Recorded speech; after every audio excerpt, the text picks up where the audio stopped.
રાજ્યભરના MBBS intern તબીબો હડતાલ પર રાજ્યની તમામ સરકારી કોલેજો અને જીએમઈઆરએસ હસ્તકના ઇન્ટર્ન ડોક્ટર્સ કામકાજથી અળગા રહ્યા. સ્ટાઇપેન્ડમાં વધારો, કોવિડ ડ્યુટીના બદલે ઇન્સેન્ટિવની માંગ. અમદાવાદમાં ઇન્ટર્ન ડોક્ટરોની હડતાલના પગલે દર્દીઓને હાલાકી. હોસ્પિટલોમાં દર્દીઓની લાગી લાંબી લાઇન. કોવિડ અને નોન કોવિડ દર્દીઓને પડી રહી છે મુશ્કેલી. વડોદરામાં ગોત્રી મેડિકલ કોલેજના 150થી વધુ ઇન્ટર્ન તબીબોની પણ હડતાલ.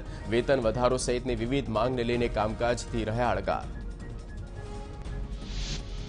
વડોદરામાં ઇન્ટર્ન ડોક્ટરોની હડતાલને પગલે દર્દીઓને હાલાકી. દર્દીઓને સારવારમાં થઈ રહી છે વિલંબ. હોસ્પિટલમાં દર્દીઓની લાંબી લાઇન.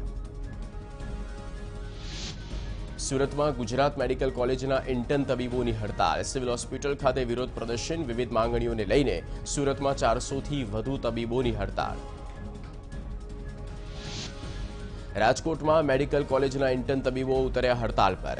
એપ્રિલથી સતત ફરજ પર હોવાથી બોન્ડમાંથી મુક્તિ આપવી અને સ્ટાઇપેન્ડમાં વધારો જેવી માંગને લઈને રાજકોટના 170 જેટલા ડોક્ટરોએ કામકાજનો ત્યાગ કર્યો.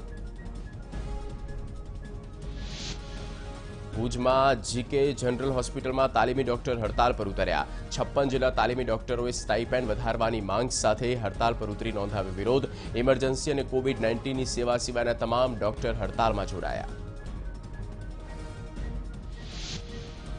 પાટણમાં ધારપુર જીએમઈઆરએસ હોસ્પિટલના ઇન્ટર્ન તબીબોએ હડતાલને આપ્યું સમર્થન. હોસ્પિટલના 150થી વધુ ઇન્ટર્ન તબીબો જોડાયા હડતાલમાં. સ્ટાઇપેન્ડ સહિતની વિવિધ માંગણીઓને લઈને કામનો કર્યો બહિષ્કાર. ભાવનગરમાં સરકારી મેડિકલ કોલેજમાં ઇન્ટર્નશીપ કરતા ડોક્ટરો હડતાલ પર ઉતર્યા. સ્ટાઇપેન્ડ 12,000માંથી 20,000 કરવાની માંગ.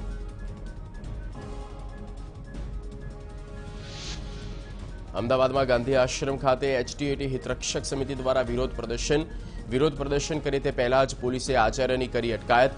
4400 ગ્રેડ પે લાગુ કરવાની માંગ સાથે એચટીએટી શિક્ષકો ચડ્યા આંદોલનના માર્ગે.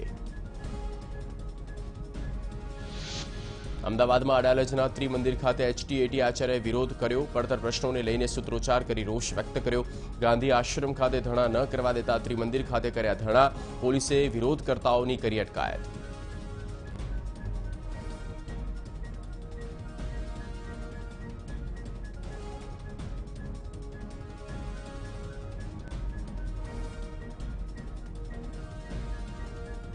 તમામની હાલ તો પોલીસે અટકાયત કરી હતી. તમામને ડિટેન કરવામાં આવ્યા હતા કે જેઓ વિરોધ કરવાના મૂડમાં હતા અને ત્રિમંદિર ખાતે ગાંધી આશ્રમ ખાતે ધરણા ન કરવા દેવાતા ત્રિમંદિર ખાતે તેમણે વિરોધ નોંધાવ્યો હતો.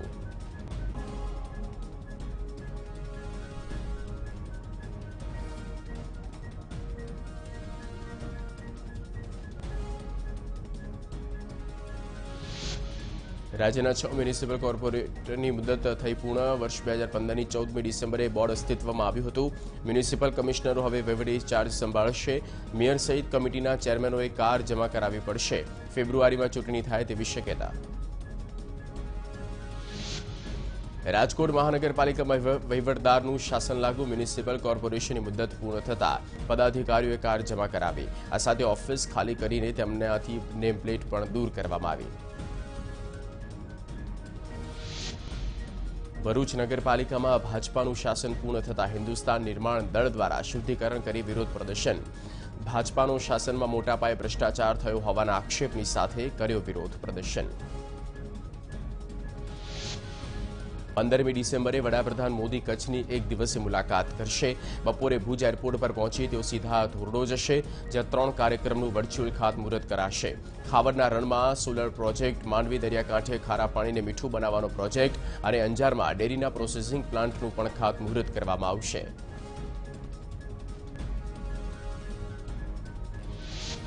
આવતીકાલે વડાપ્રધાન કચ્છની મુલાકાતે આવનાર છે, ત્યારે કચ્છમાં વડાપ્રધાનના વિવિધ કાર્યક્રમોને લઈને તડામાર તૈયારીઓ. પોલીસ દ્વારા સમગ્ર તૈયારીઓમાં રખાઈ રહી છે નજર. વડાપ્રધાન 3 વિવિધ કાર્યોનું કરશે ખાતમુહૂર્ત. મહેસાણામાં દૂધસાગર ડેરીના ચૂંટણી પહેલા વિવાદ. પૂર્વ ચેરમેન વિપુલ ચૌધરીના સમર્થનમાં મોટી સંખ્યામાં સમર્થકો એકઠા થયા. મોટી સંખ્યામાં લોકો રેલી કાઢે તે પહેલા જ પોલીસે કરી અટકાયત. મહેસાણામાં દૂધસાગર ડેરીના ડીજીએમના નામે બોગસ મેસેજ વાયરલ, ફેસબુક પર ખોટું એકાઉન્ટ બનાવી મેસેજ ફરતા કરાયા. જયંતિ પટેલે એકાઉન્ટ બોગસ કર્યો હોવાનો કર્યો દાવો. ખોટું ફેસબુક એકાઉન્ટ બનાવનારા સામે કાર્યવાહી કરવાની જયંતિ પટેલે તૈયારી બતાવી. તાપી જિલ્લાના સોનગઢ તાલુકાના પૂર્વ પ્રધાન કાંતિ ગામિતના પૌત્રીના લગ્નના કેસ મામલે મળ્યા જામીન. કાંતિ ગામિત, તેમના પુત્ર જીતુ ગામિત, પીઆઈ કે ચૌધરી, કોન્સ્ટેબલ નિલેશ ગામિત સહિત 19ને મળ્યા જામીન. તાપીમાં યુથ કોંગ્રેસ દ્વારા આજે સોનગઢ બંધનું અપાયું હતું એલાન. સોનગઢમાં બંધને મળ્યો મિશ્ર પ્રતિસાદ. કેટલાક વિસ્તારોમાં ગોઠવાયો પોલીસ બંદોબસ્ત. પૂર્વ પ્રધાન કાંતિ ગામિતના સમર્થનમાં અને CR પાટીલ સહિત અન્ય પ્રધાનો સામે કાર્યવાહી કરવાની માંગ સાથે અપાયું બંધનું એલાન.